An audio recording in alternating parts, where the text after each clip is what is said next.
David. It's just a quick hit for a Sunday afternoon. I am losing my voice. How are you guys?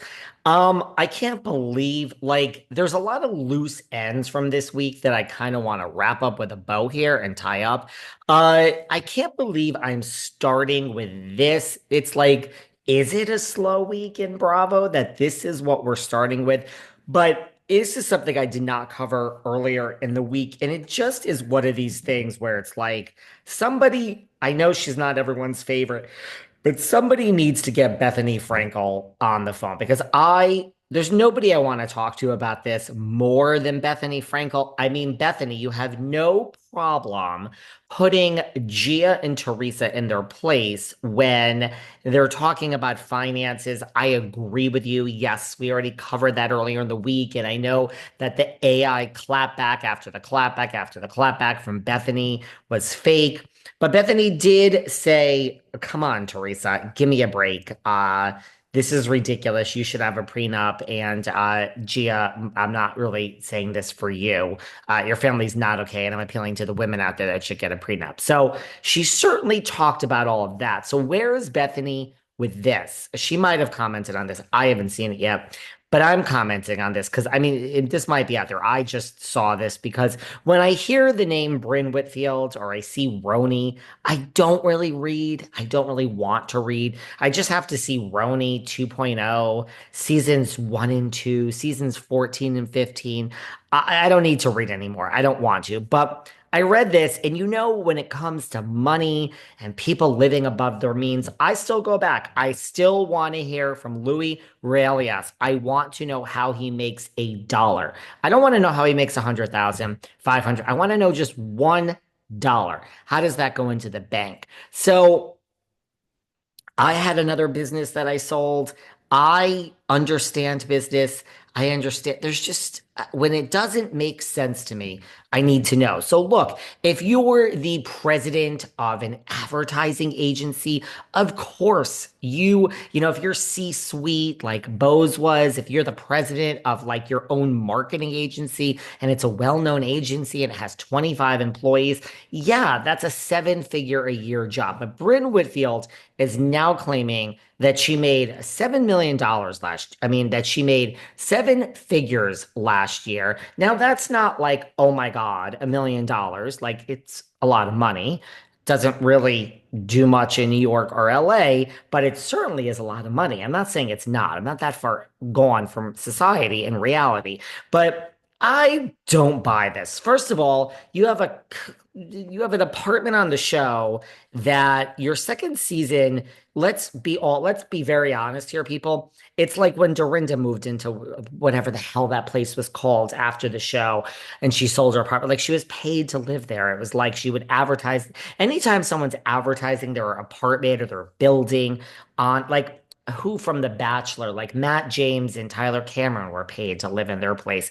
But Bryn, you lived in this place. Then the whole second apartment was decorated. Was it West Elm or CB2 or whatever the hell it was? You're obviously, this is all free furniture. This is obviously paid. That ain't no $1 million a year. I mean, $1 million a year, you make that for 5 years? Come on.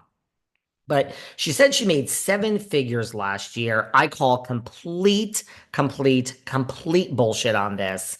And I would love, maybe Bethany has talked about this. I'll have to look it up afterwards. But I just saw this right before we went on the air, and it's something I've ignored. Apparently, it came out earlier in the week because when I see Bryn, I just ignore it.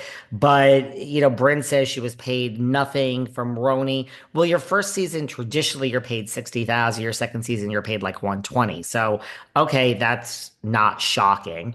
She then goes on to say that she's a success and she made seven figures in 2024. It was seven figures below, barely. I barely made seven figures. Okay, you're still not living on the show, girl, like you make $995,000. I told you I was at a party in the Hamptons. Bryn was there. Lovely.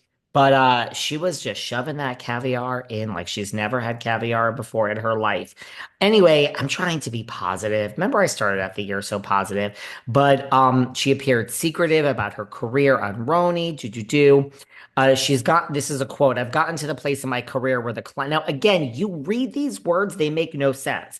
I've got it's like, what do you do? Like on RHOA, where Britt is saying that her license was suspended and this and that from insurance because of all the claims of defamation and everything with Kenya and blah blah blah. And Angela Oakley is like, no matter what license it is, like I'm a licensed real estate broker. I don't even know if you guys know this, but I have my broker's license. Every apartment I buy myself, I've have homes now. Everything I bought myself, I get a commission on. I get a 3% or a 4% commission when I close. I represent myself. If you're a lawyer in New York, you're a broker. I have a legal license. You don't just get a license taken away from you. So, like when Angela says, no, Brit, like, what is this? Like, I want real answers. It's like when you ask someone about their career, like Louis, and you get a bunch of word salad, it's like, no, you make no money. So, Brynn Whitfield said, I don't know why I got a bee in my bonnet over this one, guys. But she says, oh my God, I just lost it. I'm sorry. She says, hold on. Where was I? I just got to read you. She says, I've gotten to the place in my career where the clients that I had and the brands that I worked with and the agencies that I worked with were so well known that I'm able to step back, not be in the day-to-day office. Now that's great, you guys. When you're that high up and you're not in the day-to-day office, those jobs don't really exist for most people. Like you got to get your hands dirty if you're going to make money. Again, if Louis on TikTok and wants it's there's no such thing as easy money in this world. There's certain things you can do for easier money, but so she's saying she's so high up that she doesn't get involved in the day to day. Basically, they call me for advice or to work on a deck or create a campaign idea. She's in like PR and marketing, and they pay me very well for it. Very well. I make as much as a lawyer does per hour, she revealed, suggesting that she's paid around $600 an hour. I do podcast consulting, you guys. A lot of you have been reaching out.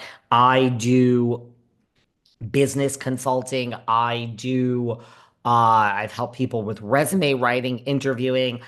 So I understand getting paid per hour. Slip into my DMs. By the way, when you listen to this podcast, I've been giving everyone a deal, by the way, on the hourly rate. But okay, so she makes $600 an hour. Not crazy. That's a lot, but not crazy. The value they're getting me like 60 minutes of me on Adderall and just like Don Drapering the fuck out of them, like genius shit. Literally 60 minutes of me at my best and just like taglines, creative ideas, something for the ad campaign. So Brynn is so good at this that she's paid $600 just to come up with ideas. This is bullshit. This is bullshit. I am sorry. I am calling bullshit. I know how I make money on this podcast. A lot of people don't. When I'm out and they say, what do you do for a living? And I say podcast and it's a real job and they laugh. And I mean, I don't need to prove myself to anyone. I mean, I know they think I make no money, which is fine with me. Like, I understand how my numbers here work.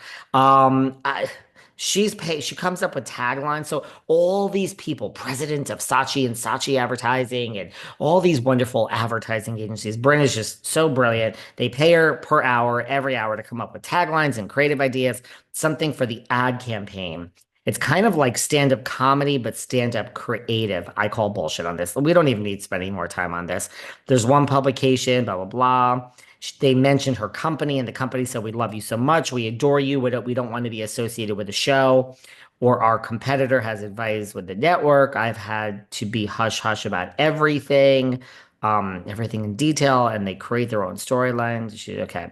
Basically, she's saying she's so smart. This is what she's paid. I call bullshit. I don't think you made seven figures. Okay. Do lots of people make seven figures? Sure. That probably puts you in the upper 1% after making that for a few years. Yes. We watched the show. We watched you. This is bullshit.